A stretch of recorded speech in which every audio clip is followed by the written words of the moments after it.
perjalanan hidup manusia dari awal hingga akhir, hingga kemudian kita nanti akan menyaksikan yang namanya hari kiamat. Khususnya sepertiga malam terakhir, itu waktu yang istimewa bagi setiap mukmin. Kalau betullah Tuhanmu itu ada, turunkan azab sekarang. Dan kalian tak pernah mendorong orang untuk memberikan makan orang miskin.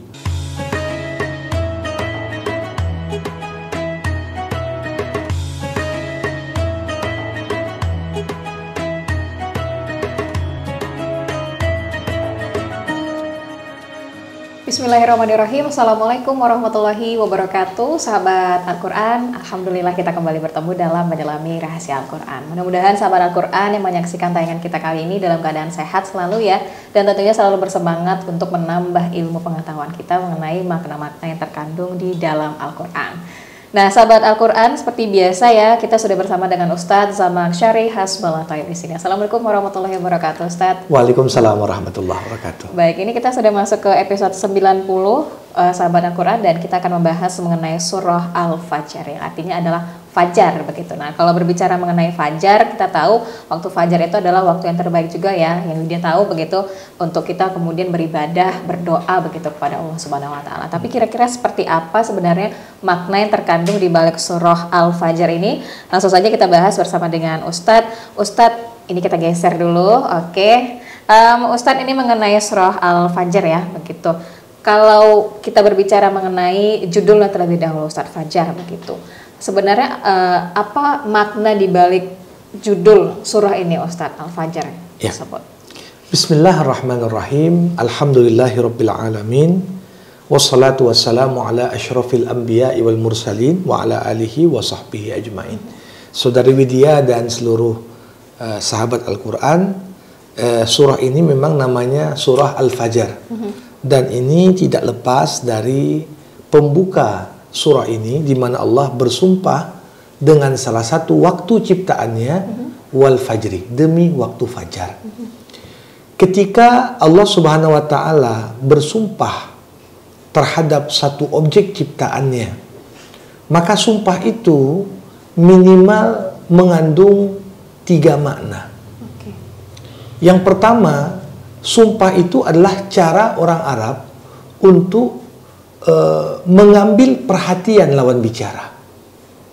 Karena tentunya ketika orang sudah mulai bersumpah, berarti dia ingin katakan yang kuucapkan ini serius. Kalau tidak serius, tak mungkin orang bersumpah. Ya. Yang kedua, sering sekali ketika seorang itu bersumpah, di dalam sumpah terdapat seruan ataupun panggilan untuk kita menantikan apa jawaban sumpah. Jadi selalu sumpah-sumpah yang Allah sebutkan dalam Al-Quran, di dalamnya itu ada semacam pesan agar kita merindukan yang disumpah. Dan yang ketiga, setiap kali Allah bersumpah, maka di dalamnya ada makna Allah ingin mengingatkan kita akan keagungan dan kebesaran yang dijadikan objek sumpah. Nah, di sini menjadi menarik. Pertama, kita tahu waktu fajar sering sekali diartikan sebagai waktu pertengahan antara malam dengan siang. Fajar diartikan sebagai akhir dari waktu malam, untuk kemudian kita sambut waktu terang. Nah, dan siang dan malam ini dua hal yang sangat kontras.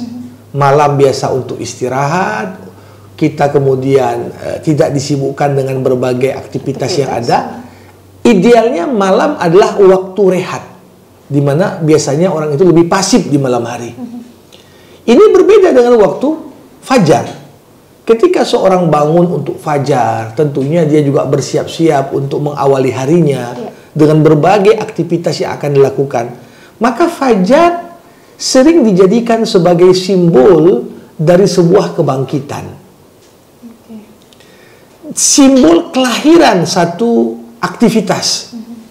Makanya kalau disebut fajar Islam, artinya apa? Fase-fase di awal Islam itu baru mau lahir. Sehingga kemudian menuju fase berikutnya, fase kebangkitan dan kekuatan. Nah, Jadi Allah Subhanahu wa taala di sini bersumpah dengan waktu fajar, mengingatkan kita juga tentang keutamaan waktu fajar itu. Bagaimana waktu fajar ini dalam sebuah hadis dikatakan salat yang paling berat untuk dikerjakan orang munafik adalah salat Isya dan salat fajar. Sekiranya orang-orang tahu, kata Rasulullah, keutamaan salat Isya dan salat fajar secara berjemaah, maka orang-orang akan datang ke masjid walaupun dengan merangkak. Nah, ini menggambarkan kepada kita ini waktu istimewa.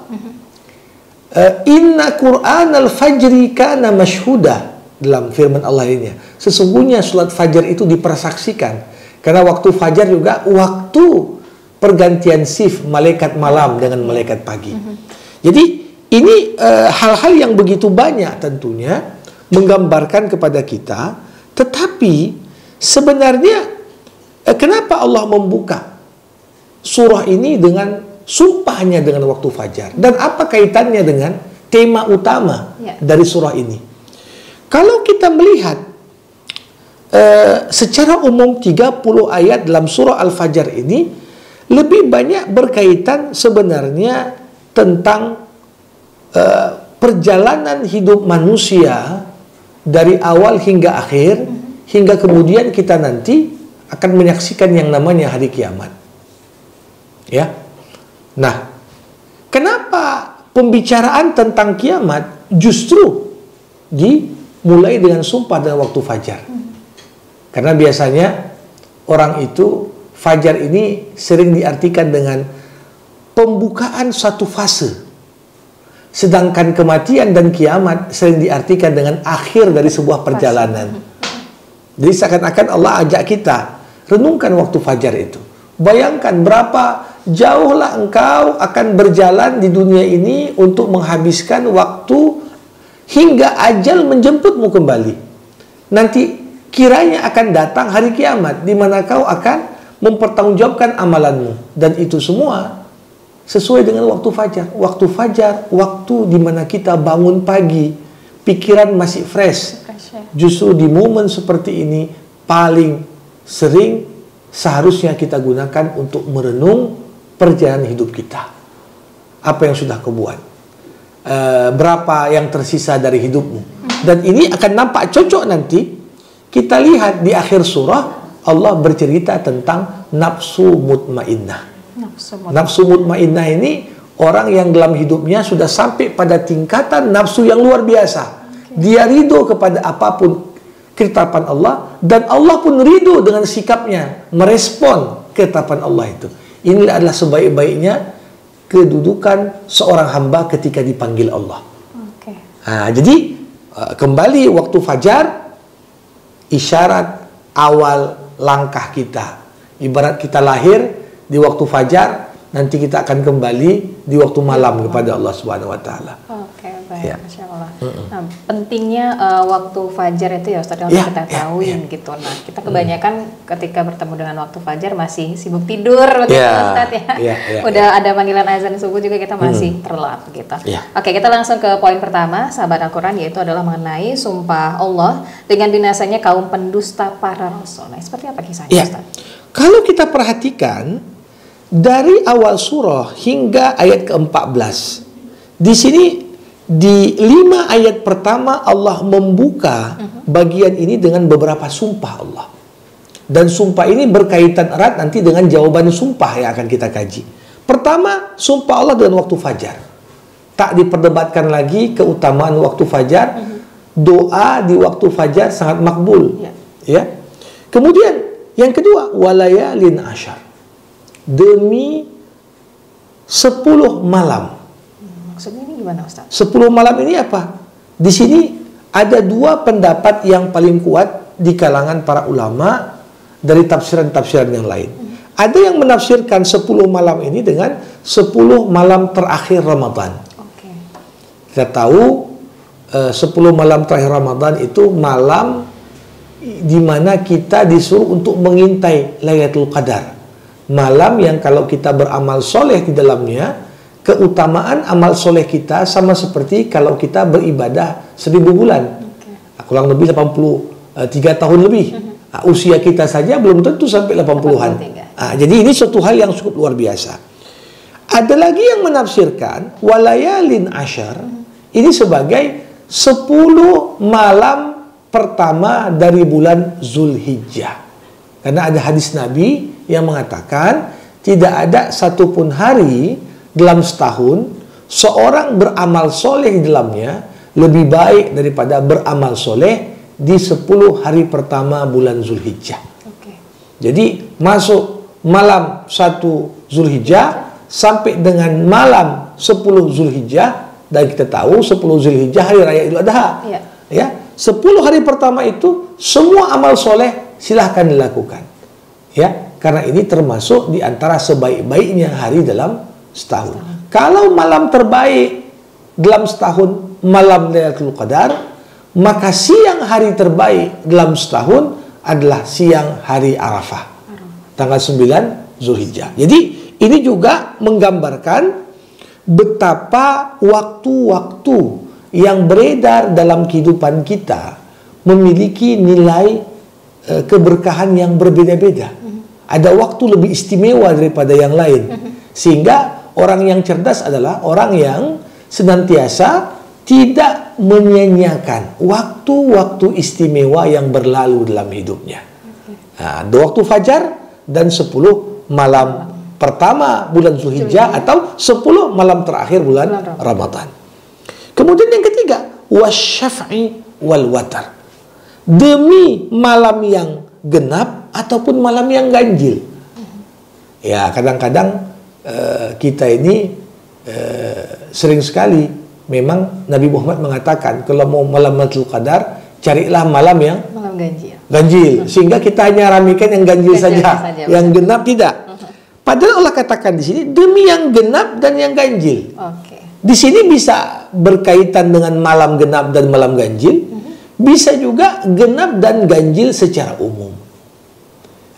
Sebenarnya, misalnya dalam konteks ibadah, itu kita dianjurkan untuk mengerjakan yang ganjil. Misalnya sholat, disuruh kita tutup dengan sholat witir. Kenapa? Karena Allah ganjil dan Allah suka bilangan ganjil.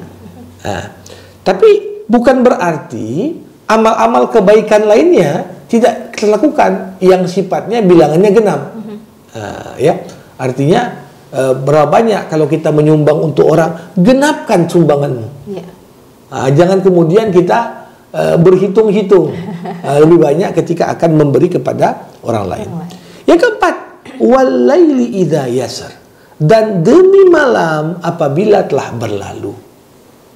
Jadi kalau kita lihat malam bisa dikatakan berlalu bagi kebanyakan orang lebih cepat dibandingkan waktu siang. Kenapa? Karena orang dalam keheningan malam, orang lelap dalam tidurnya.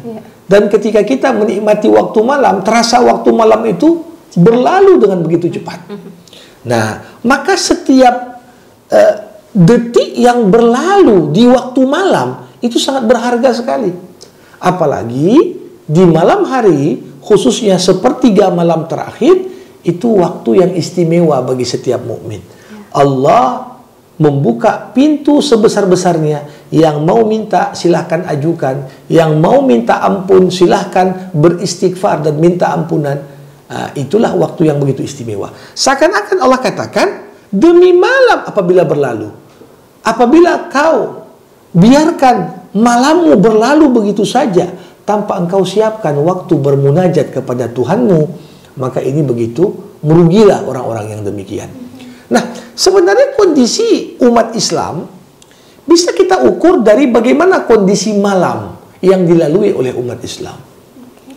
Umat Islam akan tetap baik selama banyak di antara orang-orang yang beriman dari umat ini yang bangun malam, tahajud, berdoa kepada Allah. Bandingkan begitu kontras ketika malam hari dihabiskan semata-mata untuk berleha-leha atau ya lalai terhadap tujuan hidup di dunia. Karena kalau kita tahu kebanyakan orang menyanyiakan waktu paling banyak juga di malam hari. Begadang yang nggak jelas. Ya, kemudian melakukan maksiat yang tak jelas juga. Kadang-kadang itu lebih cocok juga waktunya di malam hari. Karena siang orang ya di siang hari disibukkan dengan berbagai aktivitas. Sehingga Allah bersumpah, jangan biarkan waktu malam begitu saja berlalu tanpa ada kebermanfaatan.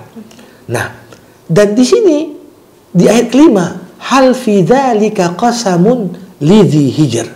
Apakah di balik 4 sumpah yang Allah sampaikan tadi terdapat pembelajaran bagi orang yang berakal? Jadi seakan-akan Allah Subhanahu wa taala ingin katakan, hidupmu begitu singkat wahai manusia. Hidupmu singkat sekali. Ya, sudahkah engkau siapkan bekal yang cukup ketika engkau menunggu datangnya hari kiamat? Lihat waktu fajar. Waktu fajar artinya awal hari. Tapi tanpa terasa tiba-tiba wal-laili idza yasar. Semua orang yang menjelang sakratul maut semuanya merasa pendek kali usiaku. Walaupun dia meninggal mungkin usia 100 tahun. Tapi dia merasa ya seperti baru kemarin dilahirkan. Begitulah dunia ini dengan waktu yang ada di dalamnya berlalu begitu cepat. Sehingga ketika kita tidak mengingat tentang ajal dan hari akhirat, maka banyak kesia-siaan akan muncul dalam kehidupan kita. Nah, ini yang menjadi jawab terhadap sumpah itu. Apa jawaban sumpah? Wahai manusia, kata Allah, sesungguhnya waktu itu berlalu begitu cepat. Jangan sampai engkau berada di fase awal hidupmu, waktu fajar, tiba-tiba masuk ke waktu malam. Habis ajalmu, sedangkan kau tak sadar telah berlalu kesempatan yang begitu banyak, engkau belum siapkan bekal yang cukup untuk dibawa. Nah, dari mulai ayat ke-6, mulailah Allah mengajak kita merenung. Dan banyak sekali ajakan bertafakur ini dilakukan dalam Al-Quran. Salah satunya adalah mentafakuri bagaimana nasib dan pengalaman umat-umat terdahulu sebelum kita. Seakan-akan Allah katakan, alam taro kaifa fa'ala rabbuka bi'ad? Apa tak sampai kepadamu informasi tentang apa yang Allah lakukan terhadap kaum Ad? Ad adalah kaumnya Nabi Hud. Kalau dilihat posisi tempat dakwah Nabi Hud di Jazirah Arab, tak jauh dari Mekah, sama-sama di Jazirah Arab. Seakan-akan Allah berkata kepada orang-orang kafir Quraisy yang mendustakan Nabi Muhammad, wahai Abu Lahab, wahai Abu Jahal, nggak sampai sama kalian informasi apa yang menimpa kaum Ad? Apa yang menimpa mereka? Iramazatil imad. Bagaimana pula dengan kabilah Iram yang ada di Yaman? Yaman dekat dengan Mekah, tak jauh. Bahkan kalian sering pergi ke Yaman untuk berbisnis, kata Allah. Tak sampaikah kepada kalian apa yang menimpa kabilah Iram yang punya bangunan-bangunan yang cukup besar dan tinggi dan megah? Allah katakan, allati lam yukhlaq mithluha fil bilad. Kalau dilihat bangunan-bangunan peninggalan sejarah, mungkin diminta sama orang zaman sekarang membangun seperti itu pun kita nggak bisa. Yang menunjukkan bahwasanya mereka selama hidupnya sudah sampai pada tingkat teknologi dan arsitektur pembangunan yang begitu luar biasa. Nilai-nilai peradabannya. Sampai kita kalau ditanya, apa rahasia? Sampai saat ini sebagai contoh, kalau orang jalan-jalan ke Istana Hambra di Andalusia, di Spanyol, ini ada air terjun, ada air mancur yang keluar airnya setiap masuk waktu sholat. Dan para turis pun sampai sekarang nggak tahu macam mana sistem mekanisme. Kenapa? Setiap waktu sholat keluar air mancur. Begitu habis waktu sholat ya sudah, nggak lagi dia. Ini menunjukkan teknologi yang luar biasa yang ada di zaman mereka. Nah, Allah katakan, wa thamudal ladzina jabu sakhra bil wad. Tak cukup untuk melihat kaum Ad yang diciptakan Allah dengan postur tubuh yang begitu besar dan kuat. Kaum Iram yang ada di Yaman, yang membangun istananya dengan luar biasa. Lihat juga kaum Samud. Siapa kaum Samud? Kaum Samud, kaum yang diutus kepada mereka Nabi Saleh. Dan ini juga di Jazirah Arab. Kalau kita pergi ke arah utara Arab Saudi, di sana ada kawasan namanya Madain Saleh. Itulah tempat bersejarah di mana Nabi Saleh berdakwah di sana. Allah katakan, lihat bagaimana kaum Samud, apa kehebatan mereka? Alladzina jabus sakhra bil wad. Mereka bisa memahat bukit-bukit batu menjadi istana. Ini menunjukkan nilai-nilai peradaban, arsitektur yang begitu tinggi yang dimiliki oleh orang-orang sebelum kita. Tapi apa kata Allah? Wa fir'auna zil autad. Lihat juga bagaimana Fir'aun dengan kekuatan yang dimilikinya. Bala tentara Fir'aun, tukang sihir Fir'aun, arsitek Fir'aun yang bisa membangun piramida.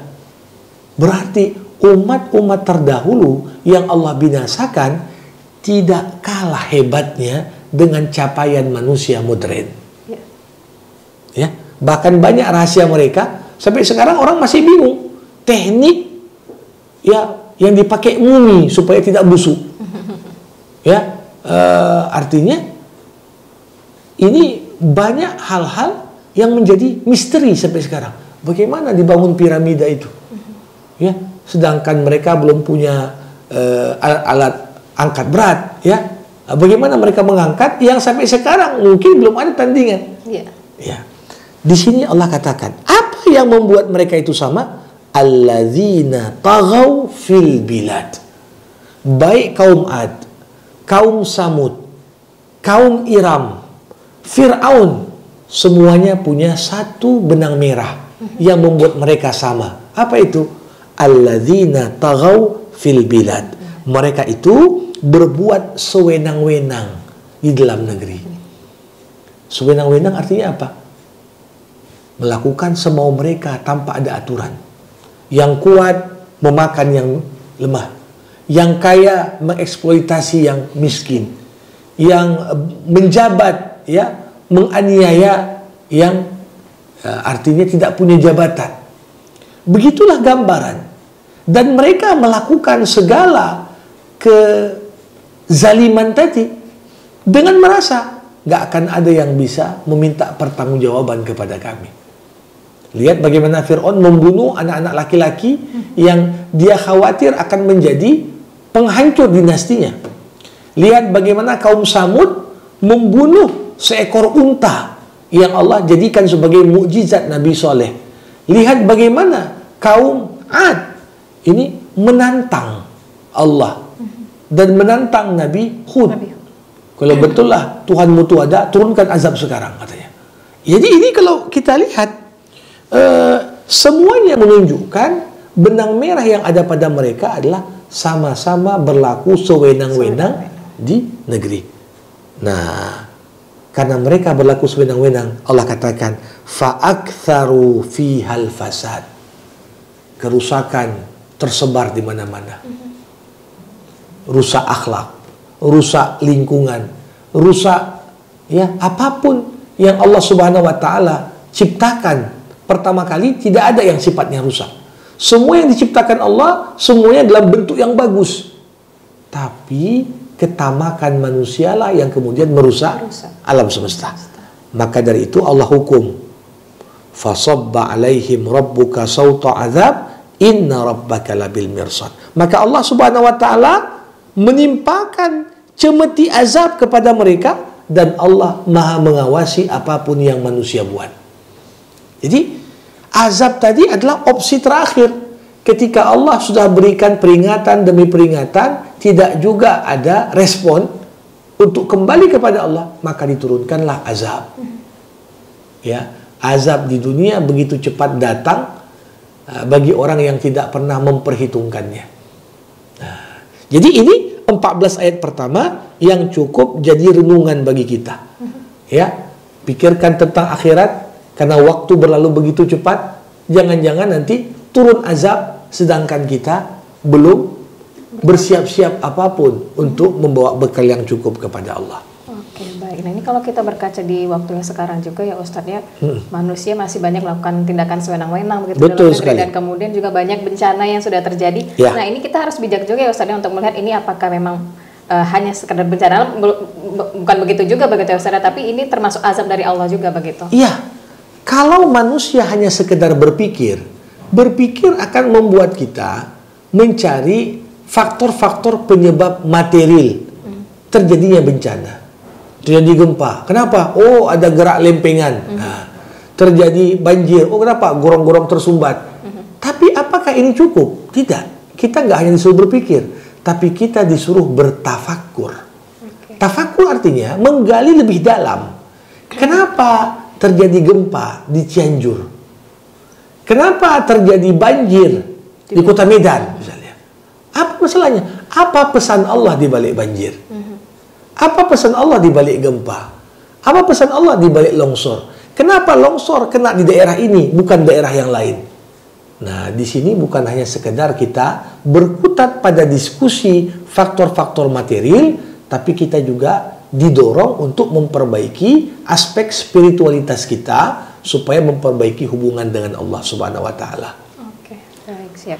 Kita ke poin selanjutnya sahabat Al-Quran, yaitu mengenai tabiat orang yang lupa kepada Allah. Ini ayat 15-20. Seperti apa nih Ustaz gambarannya? Nah, kalau manusia sudah sewenang-wenang, apa yang membuat kita sewenang-wenang? Karena kita lupa ada Allah. Orang yang selalu ingat adanya Allah dan adanya hari perhitungan di sisi Allah, nggak akan pernah dia akan sewenang-wenang. Nah, maka di sini Allah katakan, adapun manusia, ammal insan, idza mabtalahu rabbuhu fa akramahu wa na'amah fayaqul rabbi akraman. Kebanyakan orang, khususnya orang-orang kafir, ketika Allah muliakan dia, dikasih nikmat yang banyak, ya mungkin kesehatannya prima, mungkin pendapatannya terus bertambah, bisnisnya sukses, walaupun dia nggak sholat, walaupun tak beriman. Sering sekali orang menjadikan nikmat-nikmat yang dia dapat di dunia sebagai tanda Tuhan memuliakan dia. Karirnya ya meroket, pendapatannya banyak.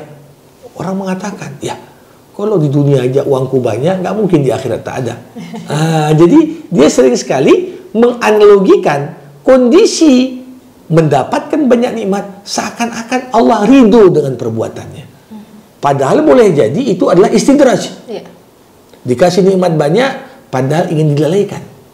Sebaliknya, orang-orang kafir ini ketika amma idzabtalahu faqadara alaihi rizqah, ketika rezekinya seret, bisnisnya mulai gagal, kesehatannya mulai terganggu, kebanyakan orang kemudian berpikir, fayaqul rabbi ahanan, Tuhanku sedang menghinakanku. Bagi mukmin tidak. Ketika nikmat lancar kepadamu, belum tentu Allah sedang muliakan engkau. Tapi tergantung, jika kau bersyukur atas nikmat itu, barulah kau dimuliakan. Sebaliknya, kalaupun kemudian kesehatan kita terganggu, bisnis kita bermasalah, karir kita mandek, banyak ujian, bukan berarti kemudian kita sedang dihinakan. Justru kalau orang mampu bersabar menghadapi ujian demi ujian itu, ini jadi tangga baginya untuk mendapatkan yang terbaik di sisi Allah. Jadi nggak selalu banyak uang, sehat, karir menanjak, ini tanda Allah memuliakan. Dan tidak berarti kalau banyak dapat musibah, Allah sedang menghinakan. Maka dari itu Allah katakan, kalla balla tukrimunal yatim.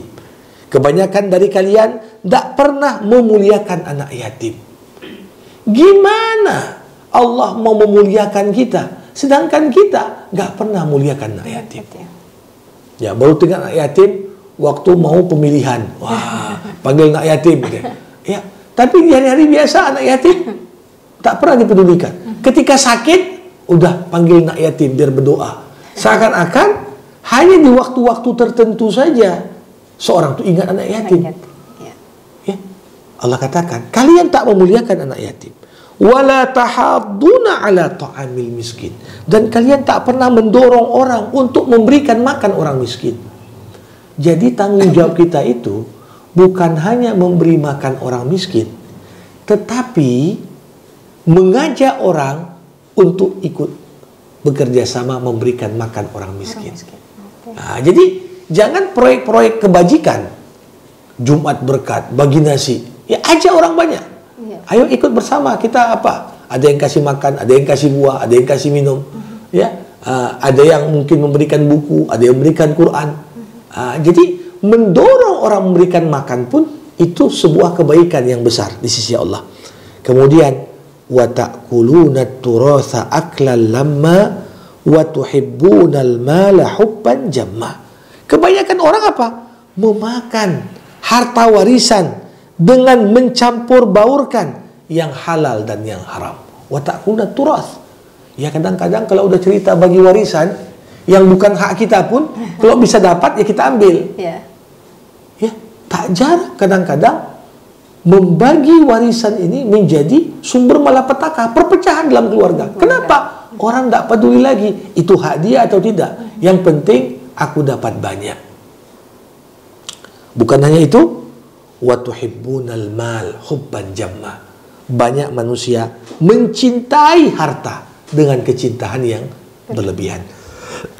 Sebenarnya nggak salah cinta pada harta, selama kecintaan itu tidak membutakan mata kita untuk mengeluarkan kewajiban kita pada harta kita. Selama dia keluarkan zakatnya, keluarkan infak dan sedekahnya, dia berwakaf dengan hartanya, nggak salah. Justru cinta terhadap harta itu bisa menjadi pendorong dan motivasi agar kita kerja lebih giat. Ya, tapi kalau ada orang nggak kerja, Allah nggak cinta hartaku untuk saya. Ini kan menjadi masalah. Seorang itu membutuhkan sesuatu yang dapat mendorongnya, memotivasinya. Cinta harta bisa membawa kebaikan apabila dibatasi dengan batasan-batasan sebagaimana yang diajarkan dalam agama. Ya. Oke, baik. Kita ke poin terakhir yaitu mengenai huru-hara hari kiamat dan destinasi akhir bagi orang yang beriman. Jadi setelah kita lihat tadi demi waktu fajar perjalanan hidup manusia, orang kafir ketika dapat nikmat senang dan bangga mengaku dirinya disayang Allah, ketika diuji mengaku dirinya dihinakan Allah. Dikejutkan manusia dengan datangnya kiamat, dengan segala huru-hara yang ada di dalamnya.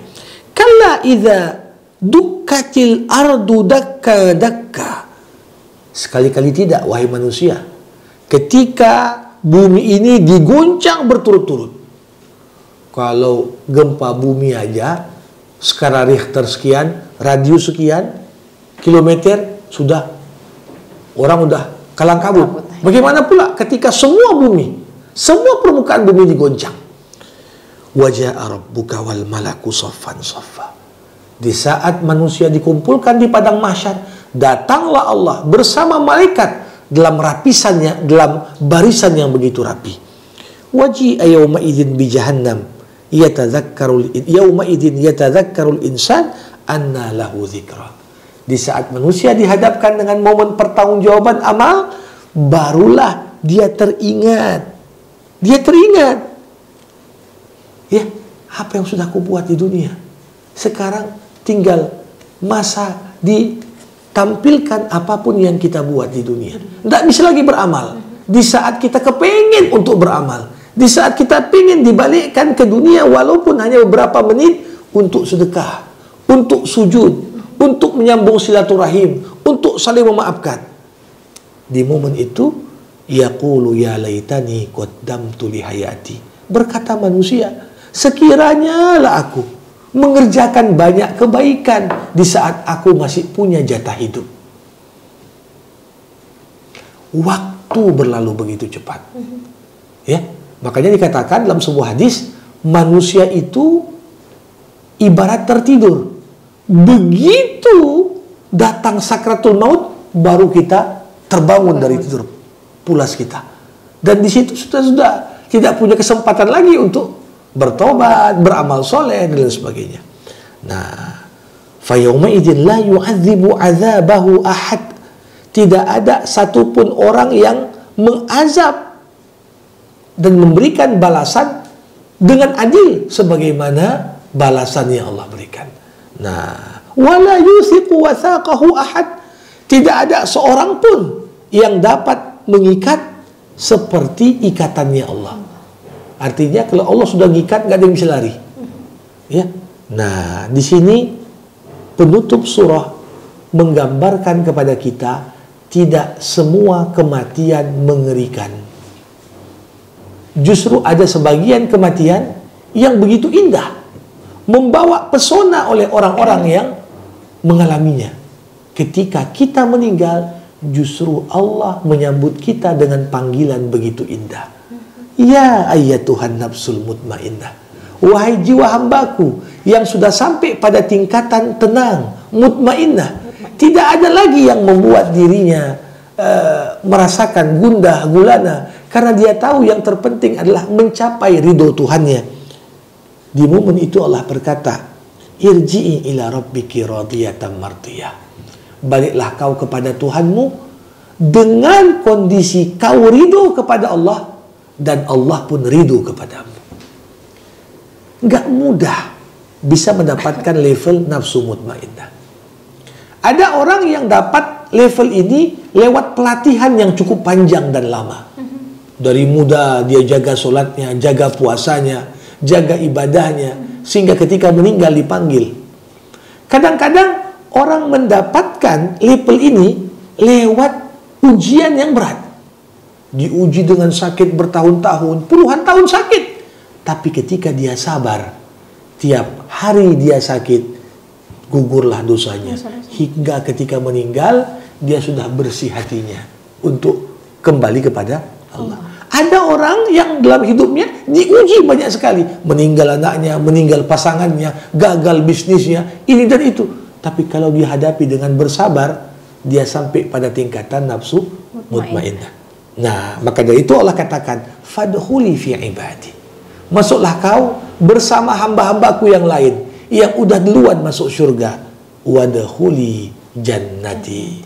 Masuklah kau ke dalam surga yang telah aku persiapkan untukmu. Kalau kita meninggal menghadapi panggilan seperti itu, saya kira meninggal bukan lagi menjadi satu momok yang perlu ditakutkan, tapi justru menjadi pesona yang dirindukan oleh siapapun yang udah mempersiapkan momen tersebut. Nah, inilah dia kurang lebih. Oke, baik. Jadi kita juga harus mempersiapkan momen tersebut ya, Ustaz ya, agar bisa kembali dengan sebaik-baiknya. Sahabat Al-Quran tentunya menyiapkan amal-amal ibadah kita juga. Oke. Untuk surah Al-Fajr ini sudah selesai ya, sahabat Al-Quran. Kembali lagi tadi kita ingatkan juga bahwasannya memang waktu Fajr ini adalah waktu yang terbaik ya Ustaz ya, untuk kita beribadah, kemudian memanjatkan doa juga kepada Allah Subhanahu wa taala. Diajak lagi sahabat Al-Quran untuk like, komen, dan subscribe ke YouTube channel kita. Insya Allah kita akan kembali lagi di episode selanjutnya. Wabillahi taufiq wal hidayah. Wassalamualaikum warahmatullahi wabarakatuh.